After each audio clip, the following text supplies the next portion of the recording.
দামি মোবাইল, অঢেল টাকা কিংবা আধুনিক সুবিধা, স্বপ্ন দেখার জন্য কি এসব খুব প্রয়োজন, নাকি স্বপ্ন পূরণ করার জন্য দরকার শুধু বুকে একটু সাহস আর অসম্ভবকে সম্ভব করার অদম্য জেদ? সেই অদম্য জেদের গল্পই শোনাবো আজ। রায়গঞ্জের বড়ুয়া গ্রাম পঞ্চায়েতের একটা ছোট্ট গ্রাম, যার নাম দক্ষিণ গোয়ালপাড়া। ভাঙা টিনের ঘর, বাবা টোটো চালক আর মেলায় মেলায় চাউমিনের দোকান দিয়ে টেনে টুনে সংসার চালান। ঘরে একটা নিজের স্মার্টফোন পর্যন্তও নেই, কিন্তু সেই টিনের ঘর থেকেই খোলা আকাশে উড়ল এক স্বপ্নের উড়ান। 15 বছরের ছেলে জয় রায়। বয়সটা খেলার, বন্ধুদের সঙ্গে আড্ডা মারার, কিন্তু জয়ের মন পড়ে থাকতো অন্য কোথাও। বন্ধুদের ফোনে অন্যের বানানো প্লেন দেখে বুকটা ধুকফুক করে উঠত, আর তার মন বলতো, আমিও কি পারবো না এমন একটা প্লেন বানাতে? এটা আমি একদিন মোবাইল দেখতে দেখতে একটা ভিডিওতে দেখি যে প্লেন উড়াচ্ছে রিমোট কন্ট্রোল। তখন থেকে আমার মাথায় বুদ্ধি আসে যে আমিও একটা প্লেন বানাই। মানে মোবাইলে দেখে তোমার ইচ্ছে হুম, জাগলো। হ্যাঁ। তারপরে কিভাবে তুমি প্লেন বানানো শিখলে? তারপরে অনেক রিসার্চ করলাম। উম, আহ, বাড়িতেই? হ্যাঁ, কেউ সাহায্য করেছিল? হ্যাঁ, গুগলে দেখলাম। আচ্ছা, তারপরে এআই? হ্যাঁ, বলো। এআইটি, তারপরে বানানো সেগুলা দেখলাম। তারপরে বানাইছি এটা। কি কি লাগলো এটার মধ্যে? এটার মধ্যে থার্মাকল দিয়ে বানাইছি গোটা বডিটা।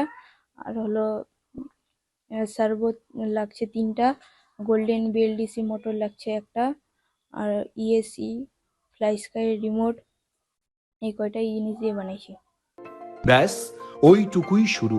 অন্যের ফোন চেয়ে ঘন্টার পর ঘন্টা দেখেছে কিভাবে প্লেন তৈরি করা হয়।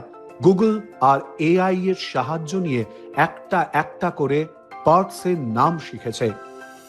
বাবার কাছ থেকে যখনই 2টো করে টাকা পেত, জমিয়ে রাখতো। কতদিন টাকার অভাবে কাজ থমকে গেছে। একবার দুবার নয়, পর পর 5 বার নিজের প্লেন ওড়াতে ব্যর্থ হয়েছে জয়। চোখের জল মুছে প্লেনটা যখনই ওড়াতে গেছে, অমনি আছড়ে পড়েছে মাটিতে। অনেকেই হয়তো ভেবেছিল এইসব কি আর টোটো চালকের ছেলের কাজ, কিন্তু জয় হাল ছাড়েনি। জয়ের মা বাবাও ছেলের উপরে ভরসা রেখেছিলেন। বিষয়টা সম্পর্কে জানতাম আমরা, ও তো সবসময় উড়াতো, এদিক ওদিক করতো। যেদিন ভাইরাল হলো তারপর জানাম। না, ও যে বাড়িতে প্লেন বানাতো সেটা তো জানতেন। হ্যাঁ, সেটা মানে জানতাম। কি বলতো বলতো প্লেন বানাবো, প্লেন বানাবো। কি করে এটা করলো? মোবাইলে দেখে? মোবাইলে দেখে, ও তো আমাদের বড় মোবাইল নিজের নাই, হ্যাঁ। কোথায় কোথায় দেখে বলতো। কি বলতো বলে, ও সবসময় আর কি ইলেকট্রিক জিনিস নিয়ে সবসময় থাকতো তো। সবসময় খালি একটা না একটা কুটুম না টুটুনের জিনিস নিয়েই থাকতো। আচ্ছা। এরকম করেই আর কি 1 বছর থেকে ওর প্লেন বানানোর ইচ্ছা, যে আমি প্লেন বানাবো। সেই প্লেন 1 বছর থেকে, টাকা তো সেরকম পায় না, সেরকম তো আমাদের রোজগার নেই। সেই জন্য আর কি দিতে পারি না সব সময়, জেদ করতো।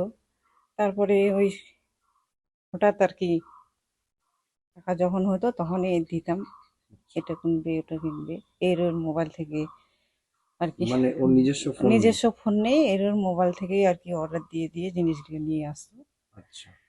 এটা আমাকে বলতো যে তো এটা কিনবো এটা কিনবো।